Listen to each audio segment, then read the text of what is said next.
영조가 이 소에 대해서 강조한 말이 있는데, 이 나라는 백성을 의지하고 백성을 농사에 의지하는데, 이 농사의 가장 기묘한 것이 바로 소라고 했다고 합니다. 그런 다음에는 소는 사람을 위해 평생을 일하는데도 사람은 그 노고를 알아주기는커녕 잡아 죽이고 고기를 해 먹다니, 이것이 과연 어진 일이겠냐고 이렇게 말을 했었던 것입니다. 또 그 전에 명란의 관리 중에 장면이라는 사람이 무슨 노이시라고 해서 늙은 소의 노래를 읽기도 했었습니다. 이 평생 사람에게 봉사하고 늙어버린 소의 애환이 잘 드러나는 시연인데, 소에게 제대로 감정이입을 했었던 거죠. 게다가 그래서 이 당시 영조는 소고기도 제대로 안 먹고 소 도살도 금하게 했다고 하는데, 그것이 결단코 왕 한 명으로 인해서 해결된 문제는 아니었습니다. 그러니까 소를 잡으면 거기서는 고기뿐만이 아니라 뼈도 나오고 내장까지 나오고 가죽도 나왔기 때문에 그게 부위별로 뭐 유용하게 쓰이기도 했습니다. 이를테면 가죽철만 봐도 철가죽을 다루는 이 사피장이라는 게 있는데, 그것도 생가죽을 다루는 생피장도 있었고, 철과 기름을 뽑아서 수표를 만드는 수피장, 또 가죽을 불을 잘 달는다고 불호조를 쓰는 주피장, 그러니까 갑파치라고 하죠. 다 가죽 장인들이 증들이 등장하기도 했습니다.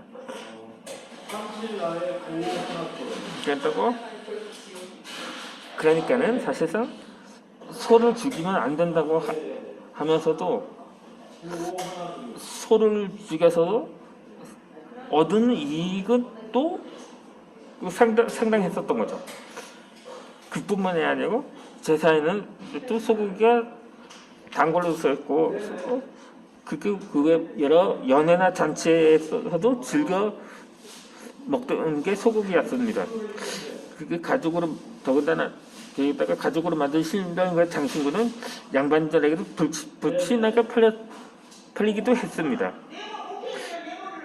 심지어 뼈까지 버리지 않고 살들에게 구워 먹었는데, 그것을 국으로 만들어서 먹었던 거죠.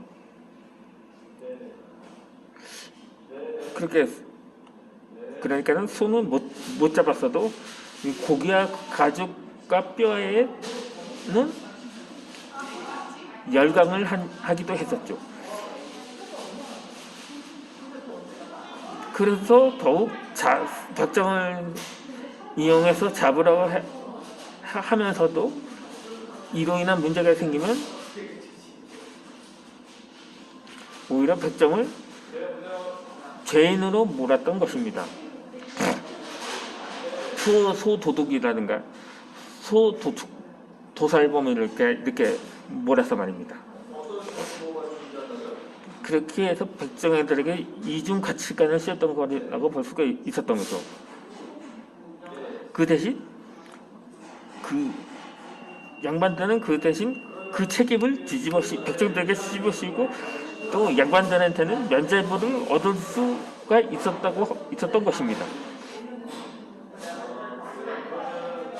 심지어는 소를 잡지 말라는 도관까지 설치해가지고 그렇게 결벽 같은 걸 긁기까지 했던 것입니다.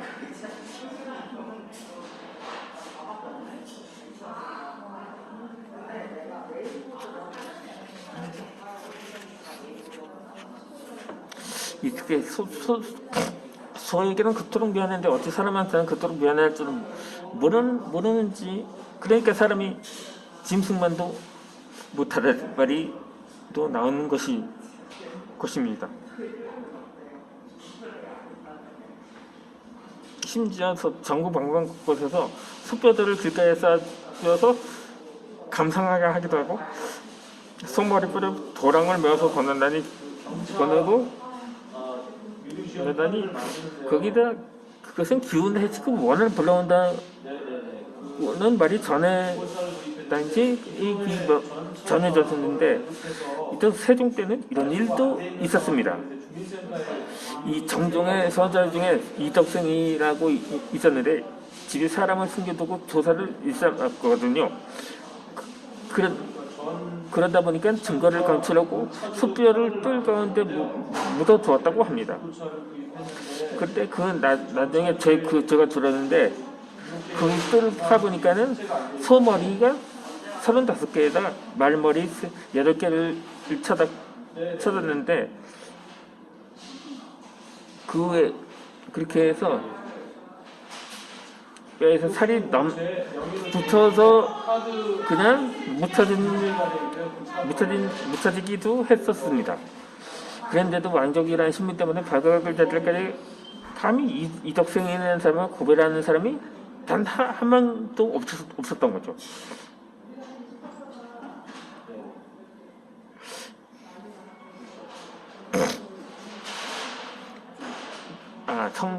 그리고 성종 15년에는 소가 너무 주귀하다 보니까 소 잡는 백정은 극성에 처하자는 소리가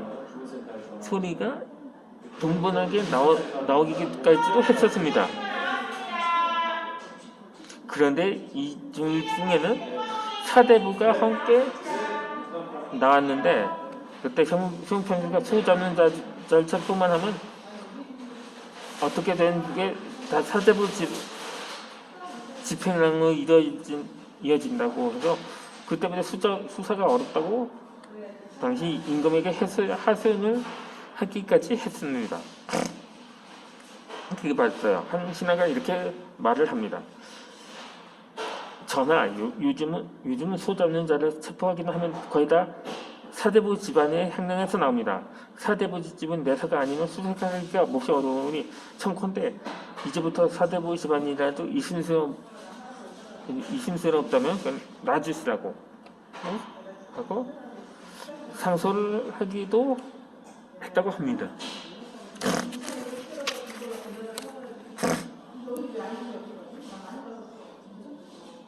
그렇게 성종이 근데 성종이 그것을 거부를 합니다.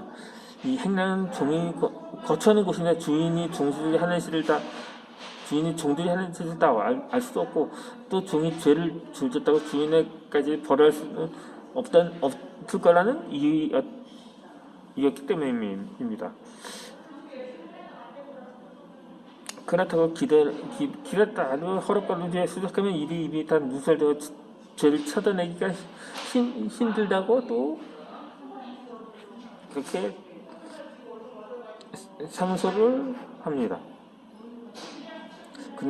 그때서야 그 왕도 수국이 갔는지 함께 경들끼리 의논해 보라고 한 거죠.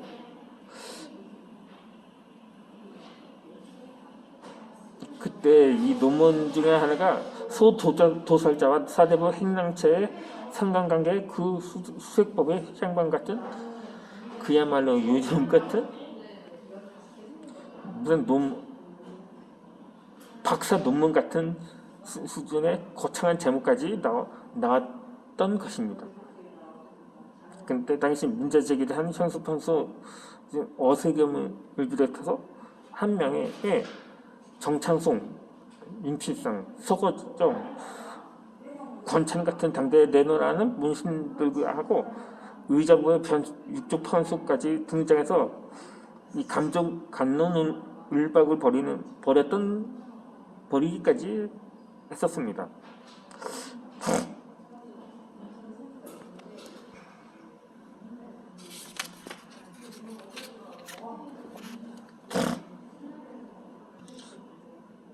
그렇게 길고 지지부린한 토론이 주에 나온 결론은 사대부 집을 수색하면 체면을 해치니 절대 안 된다는 것이었습니다.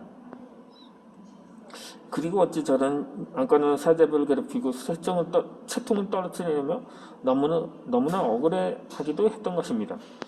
이에 인근도 손수 글을 내려서 자칫 체면이 송사될 뻔한 사대부들을 위로하기까지 합니다. 그렇게 성종의 실록에 무릇 임금은 사대부를 중하게 대우하지 마련이다. 내가 어찌 어리석어도 어찌 소만 중히 여기고 사대부를 가볍게 여기겠느냐. 다만 형주에서 올린 바를 두고 여러 의견을 듣고자 했을 뿐이다. 과연 여러 사람들 말이 이와 같으니 차라리 수많은 소를 이룰지언정 사대부를 대우하는 예는 이룰 수 없겠다. 사대부 집을 수색해 잡는 일은 절대 아니하겠노라.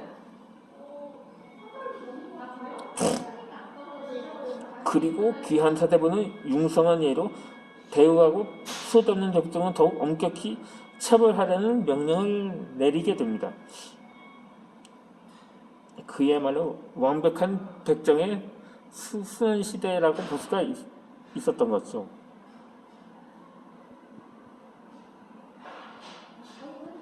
그러면 저는 다음 영상에서 백정에 관한 이야기와 설화를 올려드리도록 하겠습니다. 다음 이 시간에 뵙도록 하겠습니다.